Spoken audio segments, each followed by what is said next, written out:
Τι να πω, χίλια ευχαριστώ. Ειλικρινά και για την πρόσκληση, τον κύριο Νιάρχο, τη Μαργαρίτα, τη λέω με το μικρό της όνομα, το Φιλντίση, τον Τάκη και όλους σας. Σας ευχαριστώ πάρα πολύ.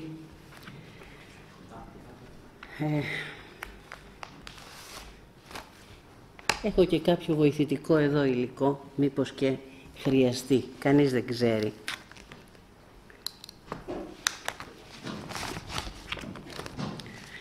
Η διάλεξη αυτή βασίζεται στην επιστημονική εργασία που βλέπετε εδώ και είναι δημοσιευμένη σε έγκριτο επιστημονικό περιοδικό Μεκριτές. Είναι μια συνεργασία επιστημόνων από το χώρο της Πυθαγορείου εφαρμοσμένης μουσικής, ο καθηγητής Χαράλαμπος Σπυρίδης, και της αστρονομίας, ο Κοσμάς ο Γαζέας και εγώ από τον τομέα αστροφυσικής του Πανεπιστημίου Αθηνών και ο φοιτητής μας τότε, ο Κομποθανάσης. Από πολύ νωρίς ο άνθρωπος έστρεψε τα μάτια του στον ουρανό, αναζητώντας το χωρόχρονο της ύπαρξής του, αναζητώντας τη θέση του μέσα στο χαόδες σύμπαν, αναζητώντας το χρόνο της επίγειας ζωής του. Υπάρχουν εικονογραφήματα φτιαγμένα από τον άνθρωπο μέσα σε πανάρχια σπήλαια, που οι ερευνητές πιστεύουν ότι περιγράφουν σχηματισμούς αστέρων που σήμερα είναι γνωστοί ως ζώδια ή αστερισμοί. Ο αρχαίγονος άνθρωπος, για να ζήσει, να καλλιεργήσει τη γη, να ταξιδέψει κλπ., έπρεπε να μετρά το χρόνο. Η ζωή του ήταν και είναι συνυφασμένη με το χρόνο και όπως γράφει ο Μακρόβιος, ο χρόνος είναι μια καθορισμένη μέτρηση που εξάγεται από την περιστροφή των ουρανίων. Και πράγματι, το πρώτο πράγμα που παρατήρησε ο πρωτόγονος άνθρωπος χρησιμοποιώντας απλά ξύλα, ηλίθους και τη σκιά τους ήταν η φαινόμενη κίνηση του ήλιου. Στην πραγματικότητα, βέβαια, η Γη και οι άλλοι πλανήτες περιφέρονται γύρω από τον ήλιο σε ελλειπτικές τροχές, αλλά ο επίγειος παρατηρητής βλέπει τον ήλιο να γυρίζει γύρω από τη Γη. Σχεδόν ταυτόχρονα μέτρησε με χαρακές πάνω σε πέτρες και την κίνηση της σελήνης. Έφτιαξε έτσι τα πρώτα ημερολόγια. Και όταν χρειαζόταν να μετακινείται στην ξηρά ή στη θάλασσα, μετά ειδικά την ανάπτυξη της ναυτιλίας, έπρεπε να διαθέτει προσανατολισμό, να γνωρίζει τα 4 σημεία του ορίζοντα. Όλα αυτά τα υπολόγισε με βάση τον έναστρο ουρανό. Έτσι, από πολύ νωρίς ο άνθρωπος σημάδεψε τις διάφορες περιοχές του ουρανού με βάση κάποιους σχηματισμούς αστέρων και έτσι φτιάχτηκαν οι αστερισμοί. Η ναυσιπλοεία απαιτούσε γνώσεις ουρανογραφίας. Αστερισμός, λοιπόν, είναι μια ομάδα ουρανίων σωμάτων, κυρίως αστέρων, που φαίνεται να ιχνογραφούν ένα σχηματισμό στον ουρανό, στον τριδιάστατο χώρο. Θα πρέπει να επισημάνουμε ότι όλα αυτά τα αστέρια των αστερισμών προβάλλονται στο επίπεδο του ουρανού, δηλαδή στον διδιάστατο χώρο, σχηματίζοντας την όποια εικόνα, ενώ στην πραγματικότητα είναι σε διάφορες αποστάσεις από τη Γη. Έτσι, ένα άστρο που είναι μικρό μπορεί να το βλέπει κανείς πιο λαμπερό, λόγω του ότι είναι πιο κοντά στη Γη από ότι ένα άλλο που είναι πιο μακριά και το βλέπει πιο αμυδρό. Συνεπώς, δεν σημαίνει ότι τα αστέρια που αποτελούν έναν αστερισμό βρίσκονται το ένα δίπλα στο άλλο. Πρόκειται απλά για μια ιχνογραφία κάποιων λαμπρών αστέρων, όπως αυτά φαίνονται από έναν επίγειο παρατηρητή. 12 εξ αυτών των σχηματισμών ονομάζονται ζώδια και σκιαγραφούν τη φαινόμενη τροχιά του ήλιου, όπως αυτή φαίνεται από τη Γη. Συγκεκριμένα, αυτή η φαινόμενη κίνηση του ήλιου προβάλλεται πάνω σε αυτές τις 12 χαρτογραφημένες περιοχές του ουρανού και η προβολή του ήλιου σε κάποια από αυτά τα ζώδια συνδέεται και με την έναρξη των 4 εποχών. Αυτά τα ζώδια είναι οι ησημερίες, αερινή και φθινοπορεινή, και τα ηλιοστάσια, θερινό και χειμερινό. Παρατήρησε ακόμη ο άνθρωπος διαγυμνού οφθαλμού ότι ανάμεσα στους απλανείς αστέρες, απλανείς δεν πλανώνται, έχουν σταθερή θέση στον ουράνιο στόλο, υπάρχουν και κάποια άλλα σώματα τα οποία κινούνται, πλανώνται, όπως ο ήλιος και η σελήνη, και 5 άλλα ουράνια σώματα που γι' αυτό το λόγο ονομάστηκαν όλα μαζί πλανήτες αστέρες. Ήταν φυσικό επακόλουθο για εκείνη τη μακρινή εποχή οι 7 πλανήτες αστέρες να αποδοθούν σε ανάλογες θεότητες. Εκτός από την ηλιακή και σεληνιακή θεότητα, οι άλλοι 5 πλανήτες, ορατοί διαγυμνού οφθαλμού, είναι ξεκινά από το κάτω μέρος, Ερμής, Αφροδίτη και ο κόκκινος ο Άρης, και απάνω ο Δίας και ο Κρόνος με τα δαχτυλίδια του. Τα ονόματα αυτά έχουν ακόμα και σήμερα. Εδώ σας δείχνω την ουράνια σφαίρα, όπως αυτή γίνεται αντιληπτή από τον επίγειο παρατηρητή. Δηλαδή το τρισορθογώνιο σύστημα αναφοράς έχει κέντρο τη Γη. Το σύστημα είναι αναγκαστικά γεωκεντρικό και όχι ηλιοκεντρικό, καθώς ο παρατηρητής βρίσκεται επί της Γης. Έτσι, ο άξονας περιστροφής της Γης επεκτείνεται στον άξονα του κόσμου, που είναι κάθετος ως προς τον ουράνιο Ισημερινό, που είναι επέκταση του γήινου Ισημερινού. Δηλαδή, ο ουράνιος βόρειος πόλος, αυτό που λέμε ο πολικός αστέρας, βρίσκεται στην επέκταση του γήινου βόρειου πόλου. Η εκλιπτική, ο ζωδιακός κύκλος δηλαδή με τα 12 ζώδια, είναι το επίπεδο της τροχιάς των πλανητών περί τον ήλιο, αλλά όπως είπαμε για ένα γεωκεντρικό σύστημα, η εκλιπτική σκιαγραφεί τη φαινόμενη τροχιά του ήλιου γύρω από τη Γη. Αυτή είναι η εκλιπτική, βλέπετε, και αυτός είναι ο ουράνιος Ισημερινός. Δεν ταυτίζονται, σχηματίζουν μια γωνία μεταξύ τους, λέγεται λόξωση της εκλιπτικής και σήμερα αυτή η γωνία είναι 23,27 μοίρες. Τα δύο σημεία τομής του ουράνιου Ισημερινού και της εκλιπτικής είναι οι Ισημερίες, η αρινή και η φθινοπορεινή, που έχουμε ίση μέρα, ίση νύχτα. Και το βορειότερο και νοτιότερο σημείο της εκλιπτικής ως προς τον Ισημερινό είναι τα ηλιοστάσια, το θερινό και το χειμερινό. Όμως είναι γνωστό ότι λόγω ενός φαινομένου που λέγεται μετάπτωση των Ισημεριών υπάρχουν αλλαγές σε βάθος χρόνου ακόμα και στις σταθερές θέσεις των απλανών. Αυτό συμβαίνει γιατί ο άξονας περιστροφής της Γης και κατ' επέκταση ο άξονας του κόσμου διαγράφει έναν κύκλο σαν σβούρα, επιτρέψτε μου αυτό το πράγμα, σε 26.000 χρόνια περίπου. Αυτό σημαίνει ότι σε βάθος χρόνου 1000 ετιών η εικόνα του ουράνιου θόλου που βλέπει ο επίγειος παρατηρητής μεταβάλλεται περίπου μία μοίρα ανά 72 χρόνια. Όλα στρέφονται, όλα γυρίζουν. Αυτό σημαίνει ότι οι θέσεις Ισημερίας και ηλιοστασίων μετατοπίζεται δηλαδή ολόκληρος ο ζωδιακός κύκλος κατά ένα ζώδιο περίπου κάθε 2.160 χρόνια. Και βεβαίως αλλάζει και η θέση του ουράνιου βόρειου πόλου. Το 6.000 π.Χ. ήταν στον αστερισμό του Δράκοντα και όχι της μικρής Άρκτου που είναι σήμερα. Το 4.000 θα πάει στον αστερισμό του Κύκνου και ούτω καθεξής. Ο αρχικός κατάλογος αστερισμών συντάχθηκε από τον Ύπαρχο, 2ο π.Χ. αιώνα, αλλά δυστυχώς δεν διασώθηκε ο ίδιος. Διασώθηκε όμως και υπάρχει συμπληρωμένος ένας ανάλογος κατάλογος του Κλάβδιου Πτολεμαίου, 2ος μετά Χριστόν αιώνα, που βρίσκεται στο έργο του Μαθηματική Σύνταξη. Εκεί έχουμε 48 αστερισμούς, 21 βόρειους, 15 νότιους, 12 ζωδιακούς και τα αστέρια τους. Αν όμως ανατρέξουμε χρονικά σε παλαιότερες εποχές, θα διαπιστώσουμε ότι οι αστερισμοί και τα ονόματα των αστερισμών, όπως τους ξέρουμε σήμερα, υπάρχουν στο διασωθέν ποίημα του Αράτου, 305-240 π.Χ., με τίτλο «Φαινόμενα και Διοσημεία». Ο Άρατος έγραψε αυτό το ποίημα κατ' εντολή του βασιλιά της Μακεδονίας Αντιγόνου Γονατά. Το ενδιαφέρον του ποίηματός του επικεντρώνεται στη θέση των αστερισμών και αυτό γιατί του συνδέει με σημεία πρόγνωσης καιρού, εποχής σποράς, ταξιδιών κτλ. Επίσης μετά τον Άρατο, ο Ερατοσθένης ο Κυρηναίος, που έζησε στην Αλεξάνδρεια επί Πτολεμαίων, έγραψε το σύγγραμμα «Καταστερισμοί» που έχει διασωθεί και σε αυτό αναφέρονται οι αστερισμοί όπως ακριβώς τους δίνει και ο Άρατος, αλλά εδώ υπάρχει αναλυτική περιγραφή του σχήματος και του αριθμού των αστεριών που τους αποτελούν και δίνεται και ο μύθος που σχετίζεται με το συγκεκριμένο σχήμα και το όνομα του κάθε αστερισμού. Ο Ερατοσθένης υπήρξε βιβλιοθηκάριος της Βιβλιοθήκης της Αλεξάνδρειας, δίδαξε στο μουσείο της, το αστρονομικό και γεωγραφικό του έργο είναι αξιοθαύμαστο. Επίσης φοιτησε στην Ακαδημία του Πλάτωνα υπό τον Αρκεσίλαο τον Πιτανέα και στο έργο του Πλατωνικός εξετάζει τη μαθηματική θεμελίωση των φιλοσοφιών του Πλάτωνα. Θυμίζουμε ότι ο Πλάτων διδάχτηκε μαθηματικά από τον Θεόδωρο τον Κυρηναίο, ο οποίος ανήκε στη σχολή των Πυθαγορείων, ενώ ο Αρκίτας ο Ταραντίνος πιθανολογείται ότι ήταν εκείνος που μοίησε τον Πλάτωνα στον Πυθαγορισμό. Όμως είναι γνωστό ότι τα φαινόμενα του Αράτου και κατ' επέκταση οι αστερισμοί του Ερατοσθένη βασίζονται στο μη διασωθέν αστρονομικό έργο του Εύδοξου του Κνίδιου 408-355 π.Χ. Ένοπτρον και φαινόμενα, στο οποίο γίνεται η περιγραφή του έναστρου ουρανού με τις ομάδες αστεριών, δηλαδή τους αστερισμούς. Είναι εκείνος που τους έδωσε διάφορα ονόματα και σχήματα, άρα και αριθμούς αστεριών. Ο Εύδοξος ο Κνίδιος θεωρείται ο πατέρας της ουράνιας μηχανικής. Μαθήτευσε για 3 χρόνια στην Πυθαγόρια σχολή του αρχίτατου Ταραντίνου. Εκεί γνωρίστηκε με τον Πλάτωνα, με τον οποίο ανέπτυξε στενές σχέσεις. Επίσης, ο Εύδοξος μαθήτευσε στο ιερατείο της Ηλιούπολης στην Αίγυπτο, ήταν άριστος παρατηρητής του ουρανού και διέθετε το δικό του αστεροσκοπείο στην Κνίδο, στη Μικρά Ασία και στο Δέλτα του Νείλου.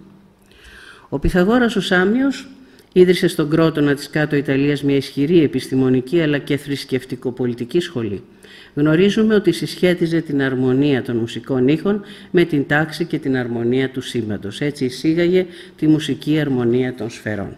Για τους Πυθαγορείους, οι αριθμοί είναι η βασική αρχή της κοσμογονίας. Μέσω γεωμετρίας και αρμονίας ήχων και αριθμών, οι Πυθαγόροι εισήγαγαν την έννοια της τελειότητας στο σύμπαν, που γι' αυτό τον λόγο το ονόμασαν πρώτη αυτή κόσμο, δηλαδή κόσμημα.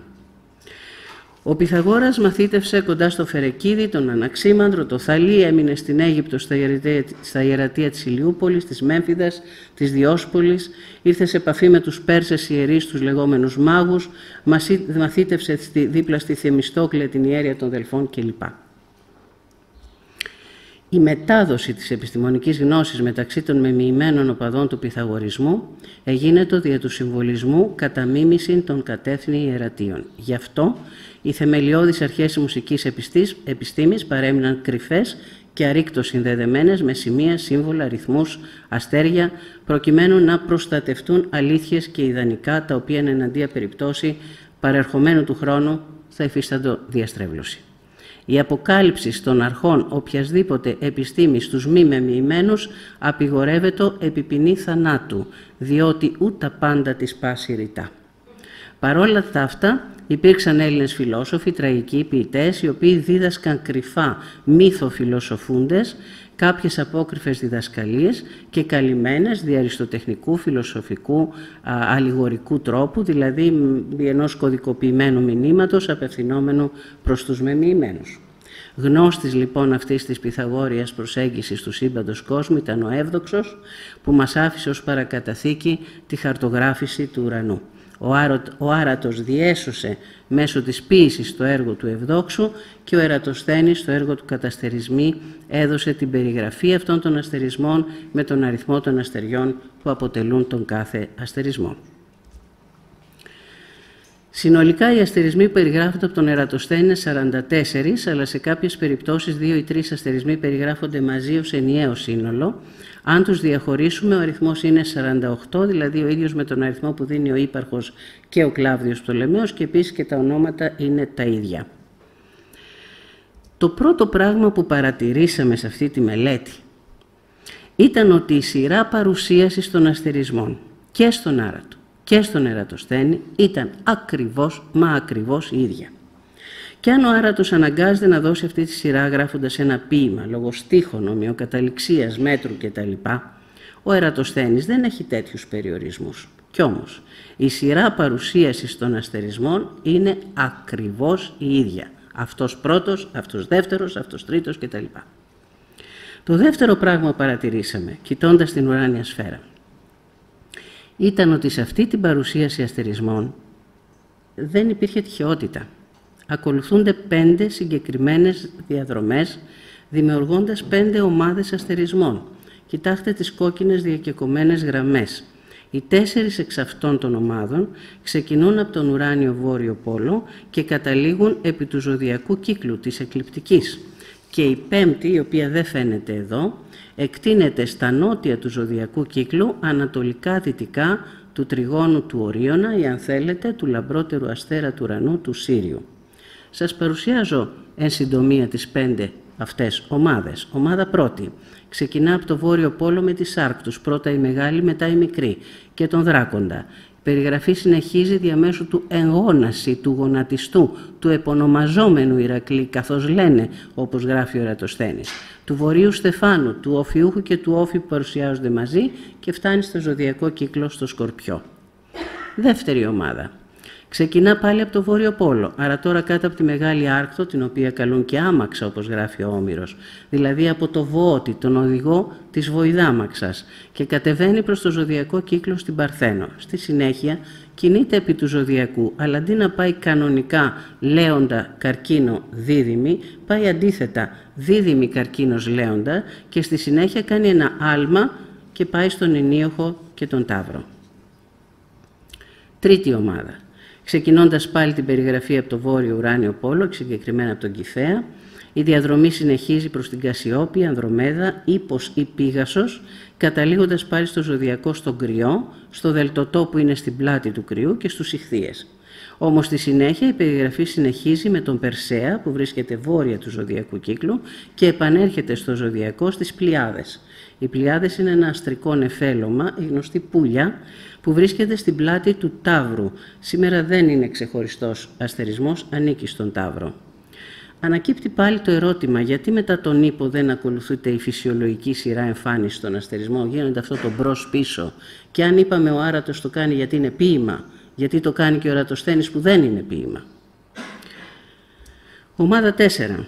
Η περιγραφή ξεκινά πάλι από τον Ουράνιο Βόρειο Πόλο, από τη Λύρα, τον Μέγα Όρνη ή Κύκνο, συνεχίζει η Υδροχόος και η Ιδρία που εμφανίζονται μαζί, Εγώκερος κατά Άρατο ή Πάνα κατά Ερατοσθένη και τον Τοξότη που βρίσκονται επί του ζωδιακού κύκλου.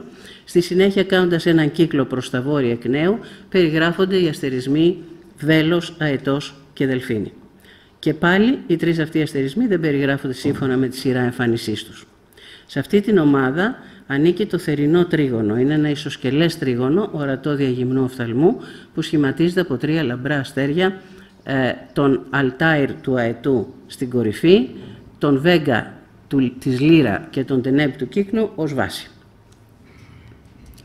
Πέμπτη ομάδα είναι οι αστερισμοί που είναι νότια του ζωδιακού κύκλου. Ο ζωδιακός κύκλος είναι η κόκκινη γραμμή που βλέπετε, έχει γίνει ένα άνοιγμα αν θέλετε της ουράνιας σφαίρας προκειμένου να το δείτε, και η ομάδα αυτή λοιπόν είναι κάτω από το κόκκινο όπως την βλέπετε εδώ, και μάλιστα ξεκινάει από εκεί που είναι το Βέλος, που είναι περίπου κάτω από τον Ταύρο, από τον αστερισμό του Ορίωνα. Σε αυτή την περιοχή του ουρανού σχηματίζεται το χειμερινό τρίγωνο, είναι ένα ισόπλευρο τρίγωνο από τρία λαμπρά αστέρια, τον Πετελγκές του Ορίωνα, τον Σύριο του Μεγάλου Κοινός και τον Προκίνα του Μικρού Κοινός. Από εδώ λοιπόν ξεκινάει αυτή η περιγραφή, τη βλέπετε και εδώ, ξεκινά με τον Ορίωνα, προχωράει. Λοιπόν, εδώ ο Ορίωνας, βλέπετε εδώ, ο Μέγας Κίνας, ο Σύριος, και πάει μετά εδώ στον Λαγό και εδώ στην Αργό, και μετά θα συνεχίσει στο από εδώ κομμάτι και στο από εδώ κομμάτι.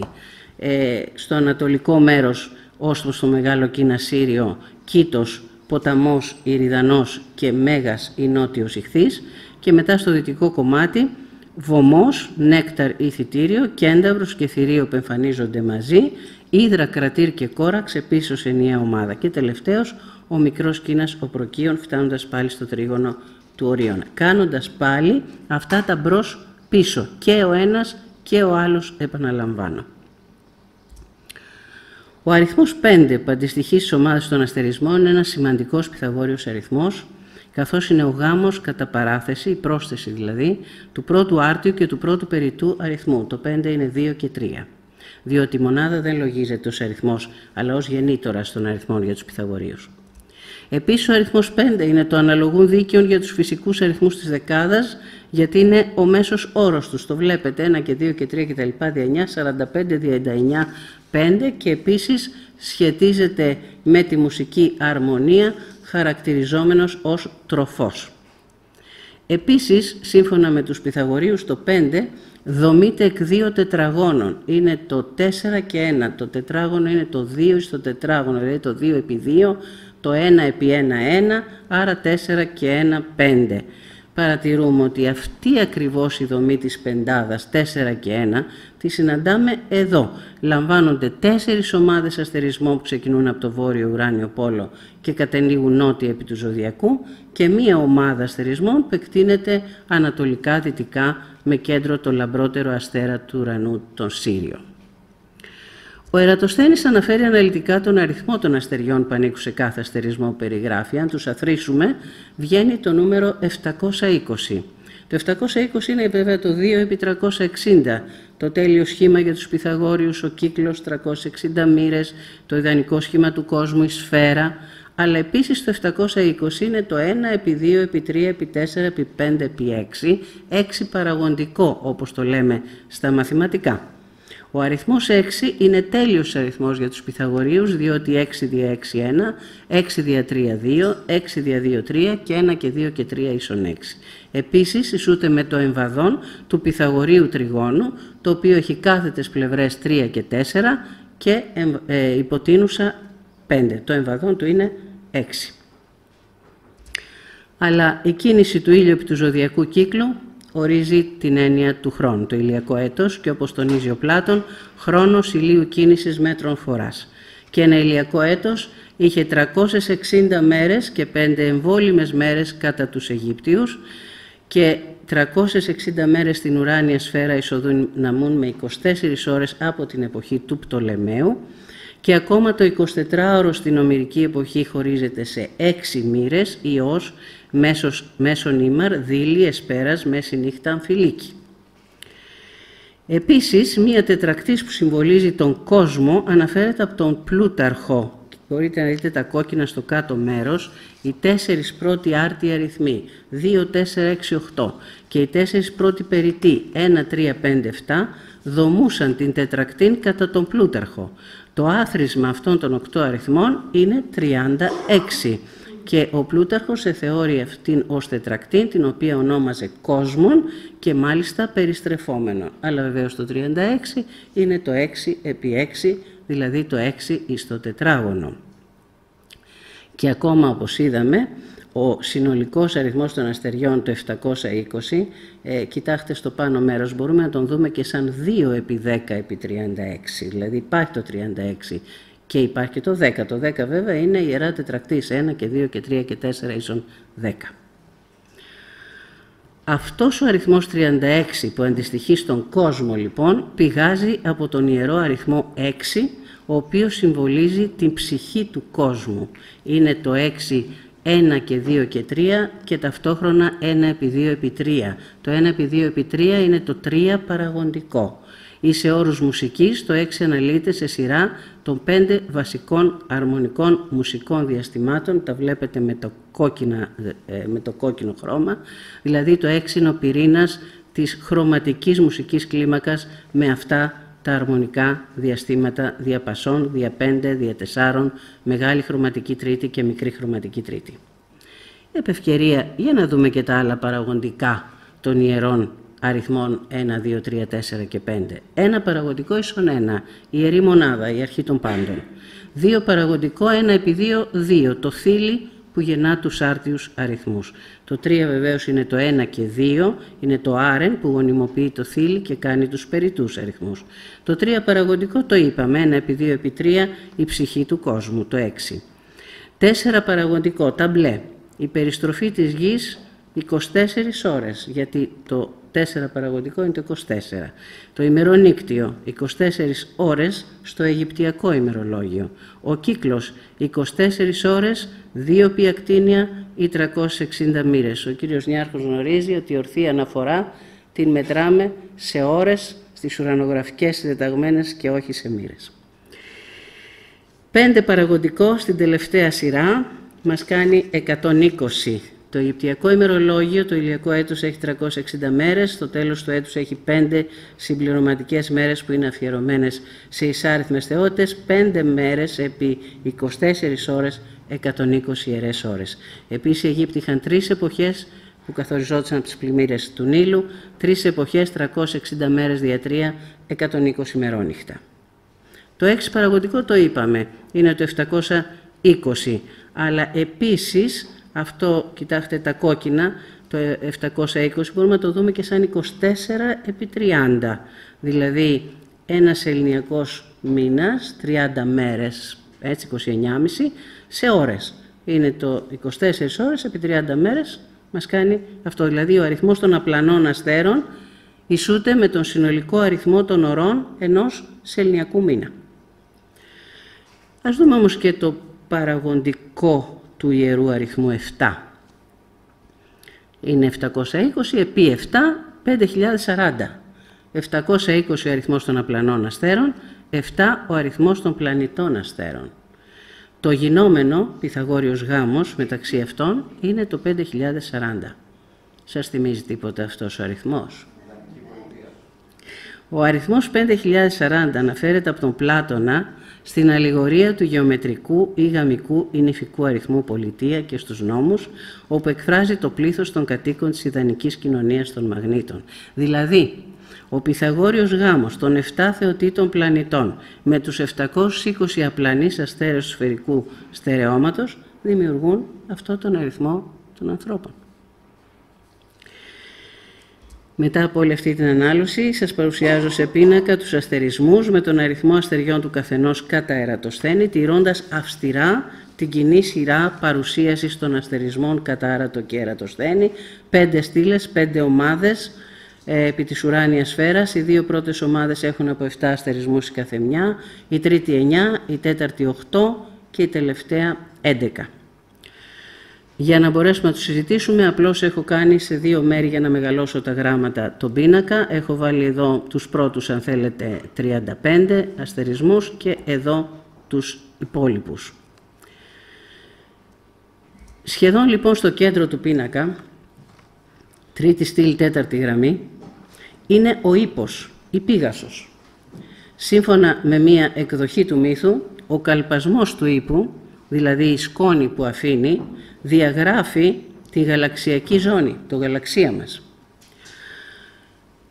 Όσοι έχουν βρεθεί σε σκοτεινό ξάστερο ουρανό, σίγουρα θα έχουν δει ένα λευκό νεφελώδες σχηματισμό που διασχίζει τον ουρανό, που οι αρχαίοι τον έπαν γαλαξία, από το γάλα της Ήρας, που χύθηκε στον ουρανό καθώς θύλαζε το νεογέννητο Ηρακλή.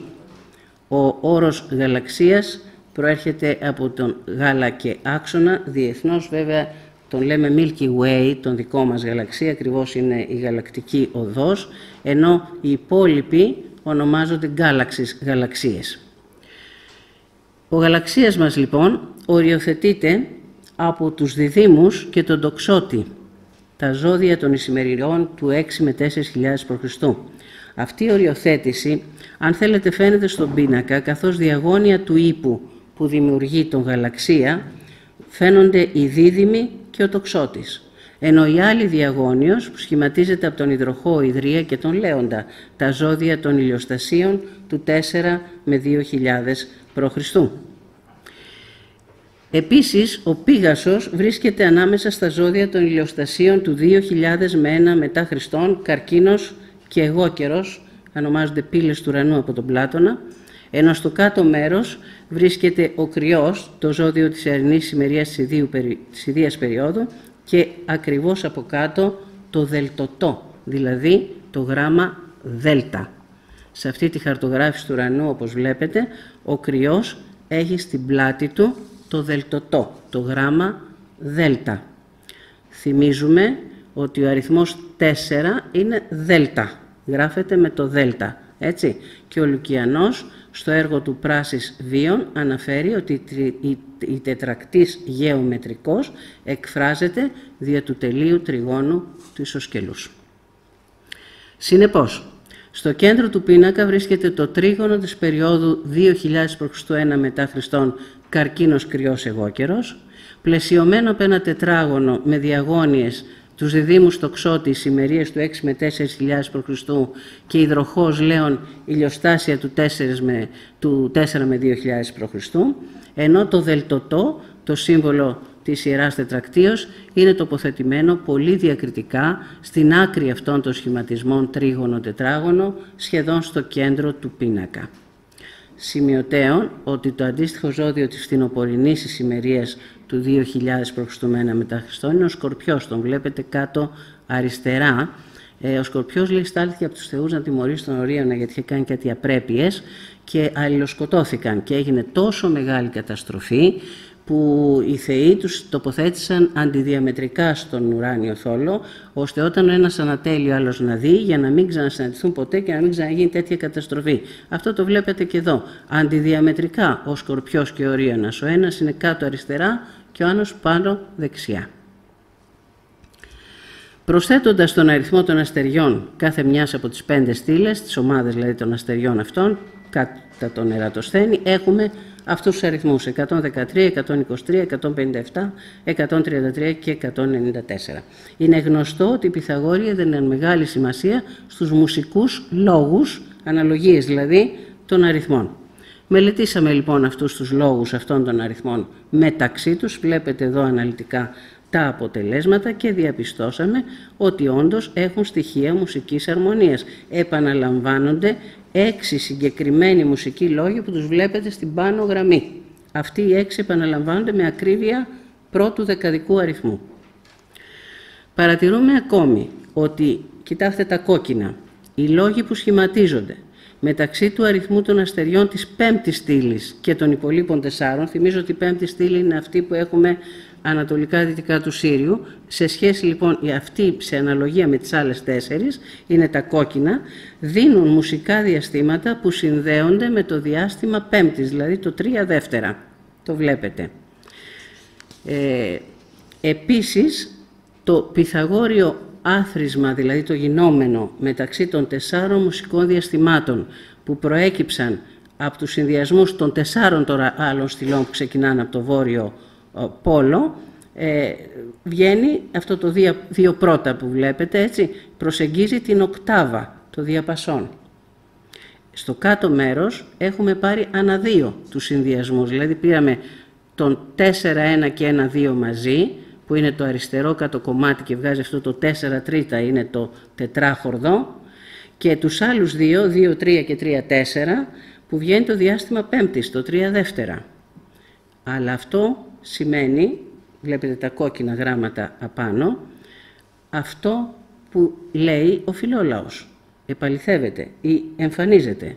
Το μέγεθος της οκτάβας ισούται με το άθροισμα του δια 4 και δια 5. Ακριβώς αυτό που βγαίνει από αυτές τις αναλογίες.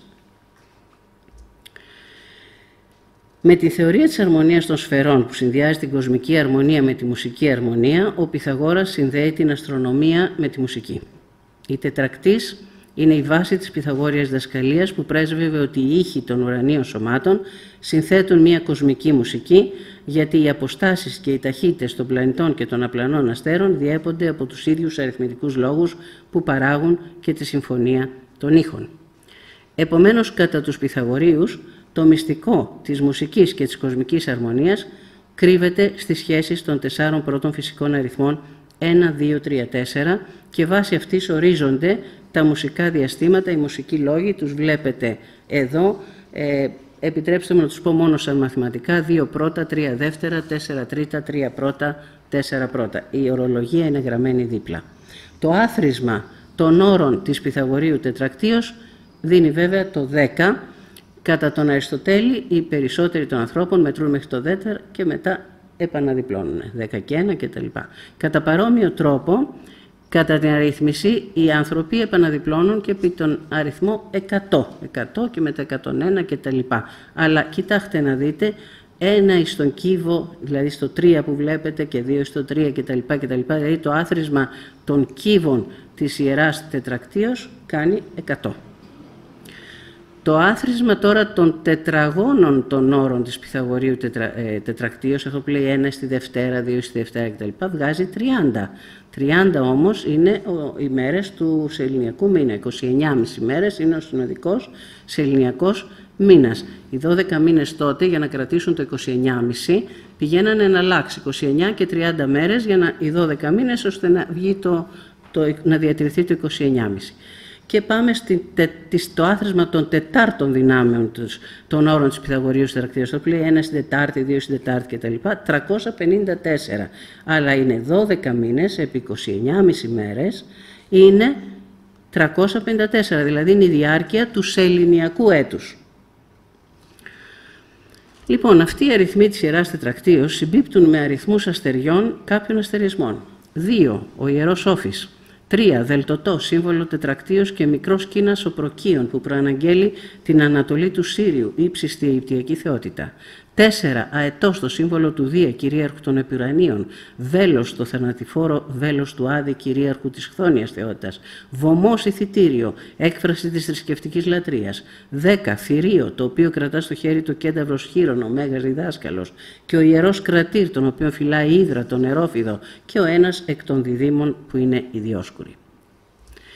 Επιπλέον όμως των μουσικών λόγων της Ιεράς Τετρακτίως, υπάρχουν και οι καθαρμονικοί Πυθαγόροι λόγοι 5 τέταρτα και 5 τρίτα, γιατί αυτοί προκύπτουν από το Πυθαγόριο τρίγωνο, που όπως είπαμε έχει κάθετες πλευρές 3-4 και υποτείνουσα το 5. Άρα λοιπόν προστίθενται άλλοι 2 μουσικοί όροι. Η περίμετρος του τριγώνου είναι 12, το εμβαδόν 6. Και όπως το 5 και το 6 είναι ιεροί αριθμοί για τους Πυθαγόριους, γιατί ισχύουν η κατά παράθεση και κατά πολλαπλασίαση γάμοι το 5, 2 και 3 και το 6, 2 επί 3, έτσι και το 7 και το 12 είναι ιεροί αριθμοί, καθώς ισχύουν οι αντίστοιχοι Πυθαγόριοι γάμοι 7, 3 και 4 και 12, 3 επί 4, δηλαδή το άθροισμα και το γινόμενο των καθέτων πλευρών του Πυθαγορίου τριγώνου. Το άθροισμα αυτών των 2 ιερών αριθμών είναι 19, δηλαδή είναι οι 2 Πυθαγόριοι γάμοι των αριθμών 3 και 4, αμφότεροι κατά φύσιν, διότι είναι γάμοι μεταξύ άρενος και θήλεως αριθμού. Παρατηρούμε ότι το 12 εμφανίζεται 2 φορές, τη μία ως περίμετρος του Πυθαγορίου τριγώνου και τη δεύτερη ως γινόμενο των 2 καθέτων πλευρών. Συνεπώς το 24 είναι 12 και 12. Και αυτοί λοιπόν οι ιεροί αριθμοί εμφανίζονται στον αριθμό των αστεριών. 7 οι πλειάδες, από όλα τα άστρα του ουρανού η πουλια είναι το κεφάλι, ο οίκος των θεών στην πλάτη του Ταύρου Δία, ο Κόραξ το ιερό πουλί του Απόλλωνα και ο Λαγός το ιερό ζώο της Αφροδίτης. 12 ο Μέγας Ιχθύς ή Νότιος Ιχθύς έχουν μυθολογική σχέση με τους Ιχθύες και την Αφροδίτη. 19 Γονατιστός, Ηρακλής, ηλιακή θεότητα. Σκορπιός, Λέων, Κυφέας και Περσέας, πατέρας και σύζυγος της Ανδρομέδας, ο Περσέας ιδρυτής των Μικηνών. 24 Μεγάλη Άρκτος Άμαξα, η Καλιστό, η μητέρα του Αρκάδα. Εγώκερος, Παν, θεότητα της φύσης και ο κένταυρος Χείρον, ο Μέγας Διδάσκαλος. Και όπως τον καθένα μουσικό λόγο 3 δεύτερα και 4 τρίτα αντιστοιχούν 2 Πυθαγόριοι γάμοι 3 και 2 5, 3 επί 2 6 και 4 και 3 7 και 4 επί 3 12, έτσι και στον καθένα μουσικό λόγο 5 τέταρτα και 5 τρίτα αντιστοιχούν οι Πυθαγόριοι γάμοι 5 επί 4 20, 5 επί 3 15, 5 και 4 9, 5 και 3 8. Το 8 και το 9 θα τα πω παρακάτω. Το 15 και το 20 μπορούμε να τα δούμε πάλι σαν αριθμούς αστεριών. 15 ο Δράκων που φυλά τα μήλα των Εσπερίδων, η Κασιόπη μητέρα της Ανδρομέδας. 20 η Παρθένος, Δήμητρα και κόρη, ο Μέγας Κίνας ο Σύριος, η Ανδρομέδα. Το 22 είναι ο Τοξότης, αλλά περιγράφεται ως 7 και 15. Το 7 ουσιαστικά είναι ο Νότιος Στέφανος, αλλά δεν κατονομάζεται. 39 οι Ιχθύες, είναι 2 Ιχθύες, η Αφροδίτη και ο Έρος, με 12 και 15 αστέρια ο καθένας και το δίχτυ που τη συγκρατεί έχει επίσης 12 αστέρια. Θα μπορούσε αυτά τα 2 12, το ένα που είναι το ένα ψάρι να είναι από τον Πυθαγόριο λόγο των πλευρών του καθέτου τριγώνου και το άλλο που είναι το δίχτυ να είναι από την περίμετρο, μία σκέψη την οποία κάνω. Όπως ήδη είπαμε, μια ακόμα τετρακτής που συμβολίζει τον κόσμο την αναφέρει ο Πλούταρχος το 36, αλλά ο Πλάτων στο διάλογο του Τίμεως αναφέρεται στη μεγίστη τετρακτή που δομείται από τους αριθμούς 1, 2, 3, 4, 9, 8 και 27 με αυτή τη σειρά. Βλέπετε στα κόκκινα γράμματα. Δηλαδή 2 τετρακτείες εκ της μονάδος με δυνάμεις του 2 και του 3 μέχρι την τρίτη δύναμη που δηλώνει το τριδιάστατο του κόσμου. Όπως βλέπετε, συνεπτυγμένος κόσμος, το άθροισμα αυτών των αριθμών 54 και αναλελειμμένος κόσμος 55, γιατί η μονάδα περιλαμβάνεται και στους άρτιους και στους περιττούς αριθμούς. Όπως μπορούμε να παρατηρήσουμε, η μεγίστη τετρακτής αποτελείται από 2 μέρη με όρους μουσικής αρμονίας, τους βλέπετε εδώ στο σχήμα και τη διαχωριστική γραμμή. Το πάνω μέρος είναι η Ιερά Τετρακτής 1, 2 και 3 και 4. Το κάτω μέρος είναι οι δυνάμεις 3 στο τετράγωνο 9, 2 στον κύβο 8, 3 στον κύβο 27. Και εδώ η μεγής τετρακτής, τα κόκκινα γράμματα, δηλαδή το 2 και το 3 και οι δυνάμεις τους μέχρι τρίτο βαθμό, το άθροισμα των δυνάμεων του 2, 14, το άθροισμα των δυνάμεων του 3, 39. Και όπως το πάνω μέρος, αν το αθροίσουμε, είναι το 1 και 2 και 3 και 4, 10, το δεύτερο μέρος, 9, 8 και 27, 44. Αλλά και αυτοί οι αριθμοί της μεγής τετρακτίως εμφανίζονται ως αριθμοί αστεριών. 14. Βοώτης, Αρκτούρος, ο συνοδός της Άρκτου Άμαξας και ο Μέγας Όρνης, Κύκνος, ιερό σύμβολο του Απόλλωνα. 39. Οι Ιχθύες, Αφροδίτη και Έρος. 44. Ύδρα Κρατήρ Κόραξ που εμφανίζονται ως ενιαίος αστερισμός.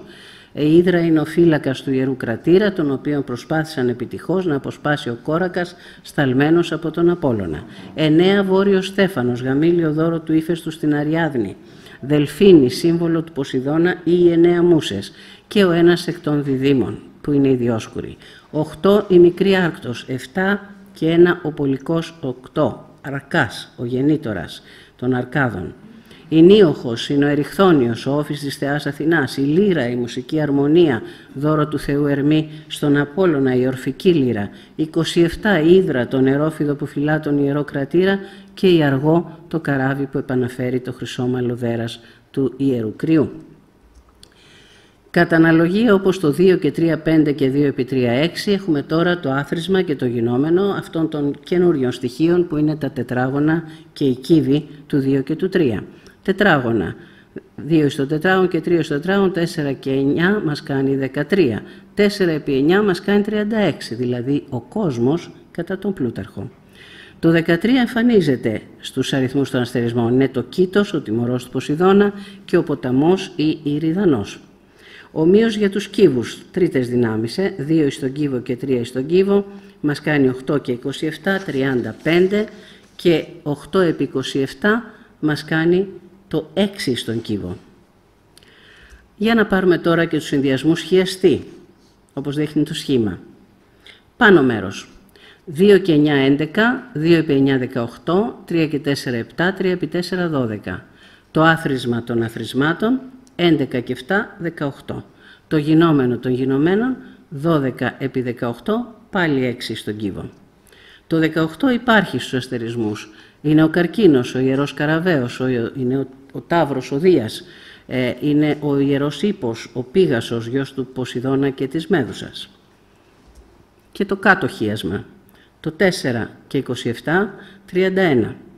4 επί 27, 108. Το 108 όμως είναι 2 επί 54, όπου το 54 η μεγίστη τετρακτής. 9 και 8, 17. 9 επί 8, 72, το οποίο είναι 2 επί 36, δηλαδή ο κόσμος. 17 είναι ο Οφιούχος που κρατά τον ιερό όφη με τα 2 αστέρια, ο Κρυός που φέρει στην πλάτη του το Δελτωτό με τα 3 αστέρια, ο Ιδροχός που κρατά την Ιδρία από την οποία ρέει Είδωρ, ο Ορίων, ο ουράνιος κυνηγός που μαζί με τα 2 σκυλιά του, Προκύων και Σύριος, σχηματίζουν το ισόπλευρο τρίγωνο. 31 είναι η Ιδρία από την οποία χύνει νερό ο Ιδροχός. Και το άθροισμα αυτών των 2 που βλέπετε και εδώ, 31 και 17 ίσον 48, 48 Ιδροχόος και Ιδρία δίνονται ακριβώς με αυτήν την περιγραφή από τον Ερατοσθένη ως ενιαίος αστερισμός. Ιδροχόος 17 και Ιδρία 31 αστέρια. Και το γινόμενο, βέβαια, για να κλείσω αυτό το κομμάτι των 2 γινωμένων, βγαίνει ένας πολύ μεγάλος αριθμός, το οποίο όμως είναι το 2 στην πέμπτη επί 3 στην πέμπτη. Αυτή και μόνον αυτή είναι η αριθμή των αστεριών που σκιαγραφούν τους αστερισμούς κατά τον Ερατοσθένη. Φαίνεται λοιπόν ότι δεν είναι τυχαίοι οι αριθμοί, αλλά έχουν απόλυτη σχέση με την αριθμοσοφία και τη μουσική αρμονία των Πυθαγορείων. Κατόπιν όλων αυτών, ο καθηγητής του Τμήματος Μουσικών Σπουδών Χαράλαμπος Σπυρίδης καταλήγει. Εις των μελετούμενων καταστερισμών, οι 44 αστερισμοί κατά τον Ερατοσθένη ταξινομούνται σε 23 κλάσεις επί τη βάση του πλήθους των αστεριών του. Δηλαδή, επαναλαμβάνονται 23 αριθμοί, τους βλέπετε στο πάνω μέρος ή και κάτω. Ασπαζόμενοι τα Πυθαγόρια δόγματα, εσκέφτημε να αντιμετωπίσουμε τους αριθμούς των αστέρων των 23 κλάσεων επί τη βάση της Πυθαγορείου θεωρητικής και εφηρμοσμένης μουσικής υπό το πρίσμα της συγχρόνου μουσικής ακουστικής. Δηλαδή, θεωρήσαμε ότι οι αριθμοί ούτοι παριστούν τους αρμονικούς ενός συνθέτου ήχου. Αυτός ο σύνθετος ήχος εδέχθημεν ότι έχει θεμέλιον ή πρώτων αρμονικών, καθοριζόμενον υφενός υποθετικού αστερισμού του ενός αστέρος, ως προς τον οποίο θα υπολογιστούν τα μουσικά διαστήματα όλων των υπολείπων 23 αρμονικών. Τι ούτω τρόπος οι κλάσεις γίνονται 1 και 23 ίσον 24. Το 24 καθόλου βέβαια τυχαίος αριθμός επίσης, το είδαμε. Επειδή επί ουδήποτε θεμελίου φθόγκου δυνάμεθα να δομήσουμε μία αναρμονική σειρά, στην περίπτωσή μας θα θεωρήσουμε ως θεμέλιο τον φθόγκο C1 κατά τον ευρωπαϊκό συγκερασμένο σύστημα νότα ντο. Απλώς και μόνο για να διευκολυνθούν οι υπολογισμοί μας κατά την αντιστοίχηση εκάστου αρμονικού της σειράς εις κάποια συγκεκριμένη νότα της ευρωπαϊκής μουσικής κλίμακας. Λεπτομέρειες για αυτή την ανάλυση υπάρχουν σε αυτή την εργασία που βλέπετε εδώ, η οποία έχει δημοσιευθεί στα πρακτικά Διεθνούς Συμποσίου Συνεδρίου του 2016. Και τα αποτελέσματα θα τα δείξω σε 2 πίνακες για να έχουμε μεγαλύτερα γράμματα. Ο πρώτος πίνακας είναι αυτό. Αν θέλετε, τις νότες θα τις δείτε στην 4η στήλη. Εκ της αναλύσεως προέκυψε ότι η εκάστη συχνότητας αρμονικής σειράς εκφράζει έναν ημιτονοειδή ήχον, ο οποίος εν σχέση προς την θεμελιώδη συχνότητα σχηματίζει κάποιο μουσικό διάστημα έφωνων ή διάφωνων.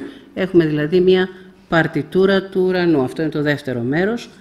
Είναι δυνατόν, χρησιμοποιώντας τις δυνατότητες της συγχρόνου μουσικής τεχνολογίας, να ακροαστούμε επακριβώς την συνήχιση όλων των 23 ευρεθέντων αρμονικών και να έχουμε αυτό το άκουσμα. Εστιάζουμε τέλος στις 2 ειδικές ομάδες, τα ζώδια και τους πολικούς αστερισμούς. Από το συνολικό αριθμό των αστεριών 720, 156 κατανέμονται στους πολικούς αστερισμούς και στους αστερισμούς που συνδέονται μυθολογικά με αυτούς και τα υπόλοιπα ισοκατανέμονται, όπως βλέπετε, 282 στα 12 ζώδια και 282 στα υπόλοιπα. Εδώ παρουσιάζω τα 12 ζώδια. Λόγω, όπως είπαμε, του φαινομένου της μετάπτωσης των ησημεριών, οι αστερισμοί που αντιστοιχούν στις θέσεις ησημεριών και ηλιοστασίων αλλάζουν κάθε περίπου 2.160 χρόνια. Στον πίνακα λοιπόν βλέπουμε τους αστερισμούς που εναλλάχθηκαν στις ησημερίες και στα ηλιοστάσια από το 6-7 π.Χ. μέχρι μερικούς χρόνους μετά τον Χριστό. Υπολογίζουμε το άθροισμα λοιπόν του αριθμού των αστέρων αυτών των αστεριών στις 3 αυτές χρονικές περιόδους. Ιχθύες, Παρθένος, Δίδυμη, Τοξότης, πάλι 100. Πάλι το 10 στον κύβο αριθμός, δηλαδή που είναι το άθροισμα των κύβων που λέγαμε της Ιεράς Τετρακτίως. Υδροχόος, Ιδρία, Λέων, Ταύρος, Σκορπιός, 8 επί 13. Εγώκερος, Καρκίνος, Κρυός, Σκορπιός, 6 επί 13. Οι λόγοι αυτών των 3 αριθμών μεταξύ τους πάλι μας δίνουν όρους μουσικής αρμονίας, τους βλέπετε εδώ. Αν τώρα δούμε χωριστά τον αριθμό των αστεριών σε κάθε ηλιοστάσιο και σε κάθε ησημερία, δηλαδή να πάμε κάθετα, έχουμε φθινοπορεινή ησημερία. Τον Σκορπιό τον βλέπετε να υπάρχει 2 φορές γιατί παραμένει για μεγάλο χρονικό διάστημα ως χειλές του Σκορπιού, είναι αυτό που σήμερα λέμε ζυγός. Σύνολο αστεριών λοιπόν φθινοπορεινή ησημερία 60, δηλαδή 2 επί 30. Το 30 είπαμε είναι το άθροισμα των τετραγώνων των όρων της Τετρακτίως και βεβαίως ο συνοδικός ελληνικός μήνας. Χειμερινό ηλιοστάσιο, εδώ έχουμε μια συνεχή παρουσία του 12. Ιχθύες, 12 είπαμε και 12 και 15 όπως περιγράφεται. Υδροχόος και Ιδρία 48, 4 επί 12. Εγώκερος 24, 2 επί 12. Σύνολο αστεριών 111, 1-1-1. Πάμε ησημερία, ερηνή ησημερία, θερινό ηλιοστάσιο. Εδώ παρατηρούμε ότι υπάρχει μια μείωση κατά 1 αστέρα όπως περνάνε αυτές τις 3 περίοδοι. Κοιτάξτε την ερηνή ησημερία 19, 18, 17. Σύνολον 54, η μεγίστη τετρακτής κατά Πλάτωνα. Θερινό ηλιοστάσιο 20, 19, 18. Άθροισμα 57, αν θέλετε 3 επί 19. Και τελειώνω με τους 6 αστερισμούς που εναλλάσσονται στο βόρειο πόλο της ουράνιας σφαίρας μέσα σε έναν κύκλο μετάπτωσης 26.000 ετών. Βλέπετε πάλι τον αριθμό 6. Για να δω. Ωραία. Εδώ βλέπουμε η μικρή άρκτος, Κυφαίας, Κύκνος, Λύρα, Ηρακλής, Δράκων. Και μετά πάλι βέβαια μικρή άρκτος. Στον πίνακα βλέπουμε τον αριθμό των αστεριών, των αστερισμών αυτών των 6 με τη σειρά εμφανισής τους, 8, 19, 14, 8, 19, 15 και πάλι αυτός ο κύκλος γίνεται.